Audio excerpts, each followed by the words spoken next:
ये हम लोगों की 30 वर्ष पुरानी मांग रही है और ये हमारे पुरखों की जीत है, समाजवादियों की जीत है, लालू जी की जीत है। हम लोगों की ताकत देखिए, समाजवादियों की ताकत देखिए कि इनको हमारे ही एजेंडे पर जो है काम करना पड़ रहा है। ले लें जिसको जो क्रेडिट लेना है, पर ये वही लोग थे ना जो हमारी सरकार पे उंगली उठाकर, हमारे प्रधानमंत्री जी पर उंगली उठाकर कहते थे कि भैया ये लोग नहीं करने वाले। ये बड़ा और ऐतिहासिक फैसला है जिसके लिए मैं अपनी तरफ से, मेरी पार्टी लोक जनशक्ति पार्टी रामविलास की तरफ से, मेरे प्रधानमंत्री आदरणीय नरेंद्र मोदी जी का हृदय से आभार प्रकट करता हूं। हम लोगों की 30 वर्ष पुरानी मांग रही है और ये हमारे पुरखों की जीत है, समाजवादियों की जीत है, लालू जी की जीत है। आपको पता होगा 96-97 में भी कैबिनेट से जो है पास किया गया था कि 2001 का जो होगा उसमें जनगणना जो होगी उसमें जाति आधारित गणना भी कराया जाएगा, लेकिन उस समय अटल बिहारी जी सरकार में थे 2001 में, तो ये नहीं हो पाया। फिर हम लोगों की मांग थी, मनमोहन जी प्रधानमंत्री बने, 2011 में हुई, तो जातीय जनगणना जो है और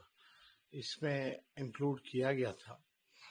और पहली बार 17 महीने में किसी राज्य ने अपने बलबूते जो है कराया, तो वो महागठबंधन हमारी सरकार थी। तब जो है बिहार में जाति आधारित गणना हुई और पूर्व में भी इससे पहले हम पूरे बिहार के सभी दल के लोगों को लेकर के प्रधानमंत्री जी से मिलने गए थे, तब प्रधानमंत्री जी ने मना कर दिया था। पार्लियामेंट में इनके कई केंद्र मंत्रियों ने मना किया, लेकिन आज हम लोगों की ताकत देखिए, समाजवादियों की ताकत देखिए कि इनको हमारे ही एजेंडे पर जो है काम करना पड़ रहा है। तो अब हमारी अगली लड़ाई ये होगी कि जब ये जनगणना होगी जिसमें इंक्लूड किया जाएगा कास्ट सेंसस का भी, तब उसके बाद जब नतीजे आएंगे तो पूरे देश में और पूरे देश के जो विधानसभा चुनाव में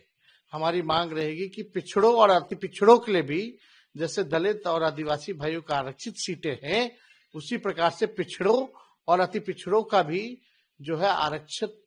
है आरक्षित सीटें जो है वो करनी पड़ेगी। ये लड़ाई हम लोग जो है लेकर के चलेंगे। ये बड़ा और ऐतिहासिक फैसला है जिसके लिए मैं अपनी तरफ से, मेरी पार्टी लोक जनशक्ति पार्टी रामविलास की तरफ से,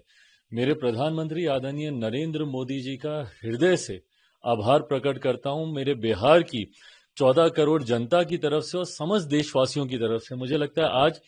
एक लंबी जो हम लोगों की इच्छा थी, मांग थी, ख्वाहिश थी, आज हर उस देशवासी की इस ख्वाहिश को मेरे प्रधानमंत्री ने पूरा करने का कार्य किया। लंबे समय से मेरी पार्टी इस बात की हम लोग मांग करते थे और कई बार हम लोगों को एक दूसरे के सामने दिखाया जाता था यही कह के कि बीजेपी अलग राह पर है तो उनके सहयोगी चिराग पासवान अलग राह पर हैं जब वो जातीय जनगणना की वो मांग करते हैं। पर आज एक बार फिर से साबित हुआ कि हमारी सरकार हर उस फैसले को लेगी जो जनता के हित में हो, जो गरीबों के हित में हो। जातीय जनगणना का सबसे ज्यादा असर देश के तमाम उन गरीब जातियों से आने वाले लोगों को होगा जो संभवतः अभी तक मुख्य धारा के साथ नहीं जुड़ पाए हैं, केंद्र राज्य सरकार की योजनाओं का उस स्तर पर लाभ नहीं ले पाए हैं जो अपेक्षित था। मुझे लगता है इसके होने से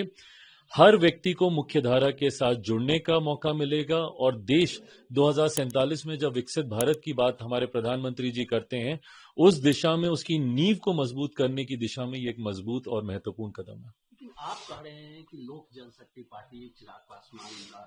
रामविलास पासवान जी की पार्टी का ये बड़ी जीत है, लेकिन तेजस्वी यादव जी का बयान आया है और उन्होंने कहा है कि ये समाजवादियों की जीत है, लालू यादव की जीत है, क्योंकि लालू यादव ने दबाव बनाया था और इसलिए वैसा। अरे प्रभु, ले लें जिसको जो क्रेडिट लेना है, पर ये वही लोग थे ना जो हमारी सरकार पे उंगली उठाकर, हमारे प्रधानमंत्री जी पर उंगली उठाकर कहते थे कि भैया ये लोग नहीं करने वाले हैं। घर घर गांव गांव घूमकर ये लोग यही प्रचार करते थे ना और नारा देते थे जिसकी जितनी आबादी उसकी उतनी हिस्सेदारी, ये तमाम बातें। पर आज प्रधानमंत्री जी के इस फैसले से, हमारी केंद्र सरकार के इस फैसले से,